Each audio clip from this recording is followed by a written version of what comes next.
বাবা আমাকে তুমি এত সুন্দরী বানালে কি করে? আলু হাতে। উস্কানি, আসলে তোর মা সুন্দরী তাই। উস্কানিকে দেখলে আমার ঘন্টা বাজে।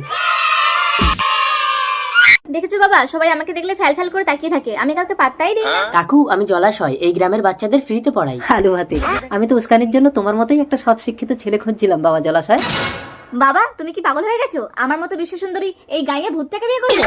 আলু হাতে, বাবা জলাশয় কিছু মনে করো না, আমার মেয়েটা একটু রূপের অহংকার করে। আপনি চিন্তা করবেন না আঙ্কেল, আপনার মেয়ে উল্টো আমাকে পাওয়ার জন্য অস্থির হয়ে পড়বে। আলু হাতে, এটা কি করে সম্ভব? উস্কানি দেখ দেখ, একটা হ্যান্ডসাম ছেলে আসছে। ওয়াও।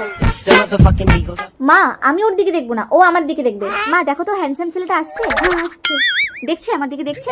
উস্কানি ও তো পাত্তা না দিয়ে চলে গেল। কি মরা মানুষ উঠে আমাকে দেখে আর ও আমাকে পাত্তা না দিয়ে চলে গেল? মা তুমি ছেলেটাকে ডাকো। এক্সকিউজ মি, আমাকে ডাকছো? ওয়াও। হ্যাঁ, কি হয়েছে বলো। ও হ্যালো হ্যান্ডসাম, আমার মতো সুন্দরীকে পাত্তা না দিয়ে চলে যাচ্ছ, কে তুমি? সুন্দরী আর তুমি? আমি শহর থেকে এসেছি, আমার মা গ্রামের মেয়ে ভালোবাসে, তাই একটা মেয়ে খুঁজতে এসেছি। ভালো করে দেখো, তোমার মা আমাকে পছন্দ করবে। ডিসকাস্টিং। মা তুমি চুপ করবে? আমাকে যে করে হোক গ্রামের মেয়ে সেজে ছেলেটাকে পটাতে হবে।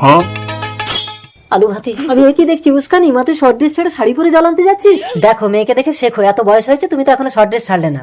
আঙ্কেল, আমি আপনার মেয়েকে বিয়ে করতে চাই। আমার ওই ইচ্ছে হয়। আলু হাতে, আরে ও তোমার মেয়েকে পছন্দ করেছে। মা উস্কানি, ছেলেকে তোর পছন্দ? বাবা তোমার অনুমতি ছাড়াই ওর হাত দিয়ে আমি সিঁদুরটা পরে নিয়েছি। আলু হাতে, তার মানে তো বিবাহ সম্পন্ন। পাড়া প্রতিবেশী সবাই এসো আমার মেয়ের বিয়েতে। আঙ্কেল, আমি বলেছিলাম না আপনার মেয়েকে আমি বিয়ে করব। মানে কে তুমি? আমি জলাশয় এই গ্রামের বাচ্চাদের ফ্রিতে পড়ানোর মাস্টার।